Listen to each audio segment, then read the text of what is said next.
Esse é o canal internacional Brasil-Portugal e o meu nome é Eduardo Pires. Eu resolvi fazer esse vídeo hoje, tomando café da manhã. Eu achei que era importante fazer alguns comentários antes da gente começar a série de vídeos dedicados diretamente à documentação e todo o trâmite legal. Primeiro, comentar dois fatos sobre o vídeo passado.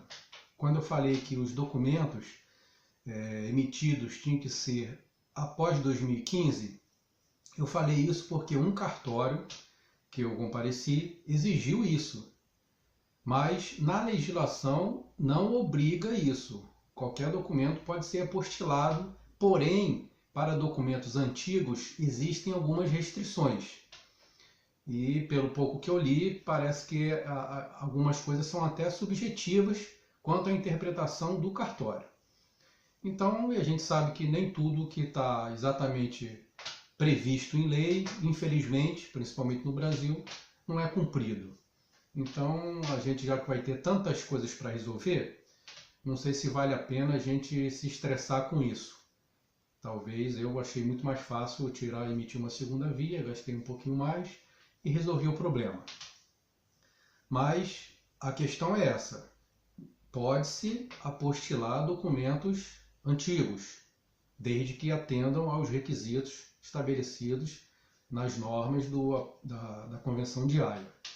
E, como eu repetindo, um cartório exigiu que fosse expedido após 2015. Por isso eu fiz esse comentário para evitar problemas. Mas, como eu coloquei lá na descrição do vídeo, a pessoa pode dirigir-se a um cartório e pedir para que verifique se os documentos estão ok, se precisa emitir alguma segunda via, e vai tirar só o que for necessário. Isso é obviamente possível fazer. E outro comentário que eu coloquei na descrição é que o preço, de 50 e poucos reais por documento não é por folha, ok? É por documento, independentemente do número de folhas que ele tiver. Uma coisa importante, que é um problema que eu tive, foi quando eu abri conta aqui em Portugal, ainda no Brasil, e o banco aqui me mandou, por e-mail um documento com muitas páginas, e algumas dessas páginas, se eu não me engano as páginas finais, eram o contrato que eu tinha que assinar e reconhecer firme e enviar novamente aqui para o banco em Portugal, para a abertura de conta. E eu imprimi, obviamente, as páginas iniciais eram um monte de explicações pessoais para a abertura da conta, e o contrato em si, que é o que tinha que ser enviado, eram as últimas páginas. E assim eu fiz, imprimi as últimas páginas, assinei, reconheci firme e fui no cartório fazer o apostilamento de Haia. E aí eu tive esse problema, que eu tive que voltar em casa para resolver essa questão. Qual é a questão? No documento que o banco enviou para mim, que tinham várias instruções, como eu falei, as últimas páginas eram o contrato, tinha uma numeração de páginas, 1/10, 2/10, não me lembro a quantidade, mas ou seja, exemplo, 1/10, 2/10, 3/10, vamos dizer, as três últimas eram o contrato em si, 7/10, 8/10, 9/10 e 10/10, ok? Quando chegou na hora de apostilar, não foi possível. Por quê?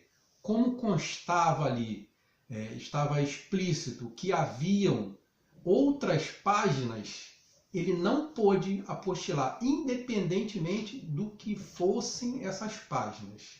Ou seja, qualquer indício no documento de que há que está faltando alguma coisa, independentemente de qual informação, o exemplo do número de páginas, tem que estar completo. Eu tive que voltar, imprimir de novo, levar todas as páginas para poder apostilar. Então esse é um detalhe importante. E eram muitas páginas, repetindo, o preço é o mesmo, independe a quantidade de páginas. O preço é por documento. E sempre tendo esse cuidado de levar o documento todo, ok? Uma coisa que eu queria acrescentar, que eu fiz um pequeno comentário no dia, é quanto à pesquisa sobre a sua decisão. Uma coisa importante, tem muita gente que vem muito motivado para cá, pensando que aqui vai ser um paraíso. Não existe, pelo menos por enquanto, paraíso na Terra.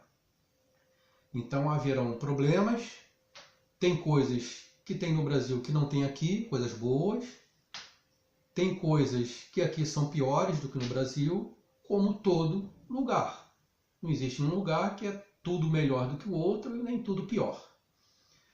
O que você tem que considerar, isso é uma análise muito pessoal, independentemente de ser da maioria das pessoas, é uma análise pessoal. É você colocar na balança, de um lado, o que tem de bom e o que tem de ruim para um país. E do outro lado, para o outro país, o que tem de melhor e o que tem de pior em relação ao país anterior. Isso é o mais importante para você fazer e vir pesquisar, inclusive quem fala bem e quem fala mal. A tendência das pessoas é só pesquisar as coisas boas, ficam muito motivadas e só olham as coisas boas. A gente tem que vir com o pé no chão, porque quando chegar aqui, a realidade vai se revelar. E a pessoa pode se decepcionar, de repente tomou uma decisão baseada só em maravilhas, e aí não é o que ela esperava. Então a gente tem que tomar o cuidado de olhar, inclusive, as pessoas que criticam, que falam mal, que voltaram ao Brasil porque voltaram, que desistiram, e considerarmos se os elementos, os fatores apresentados são relevantes para nós ou não. Isso é que devemos fazer. E que venhamos para cá com os pés no chão, com os olhos na realidade e sabendo que vão encontrar um local que, na minha opinião, vale a pena. Não estou arrependido, pelo contrário. Eu vim para cá muito motivado, apesar de toda essa minha pesquisa, vim muito motivado. E quando eu cheguei aqui, apesar dessa minha motivação, que eu vim com olhos muito otimistas, apesar de toda a minha pesquisa, a realidade aqui superou as minhas expectativas. Então, mas essa é uma posição pessoal. Como eu falei, tem gente que vem para cá e volta, não gosta. Tem que analisar as circunstâncias e as preferências pessoais. Então, só queria deixar esse conselho para vocês, para que antes da gente começar, para que também não perdamos tempo, né? Principalmente o de vocês, que eu vou fazer o vídeo aqui do mesmo jeito, mas vocês podem perder seu tempo e depois chegarem à conclusão de que não é o que vocês querem. Então, primeiro pesquisem bastante sobre esse país que vocês pretendem ir. E nunca se esqueçam, a perfeição é inatingível, mas a excelência é indispensável. Até o próximo vídeo.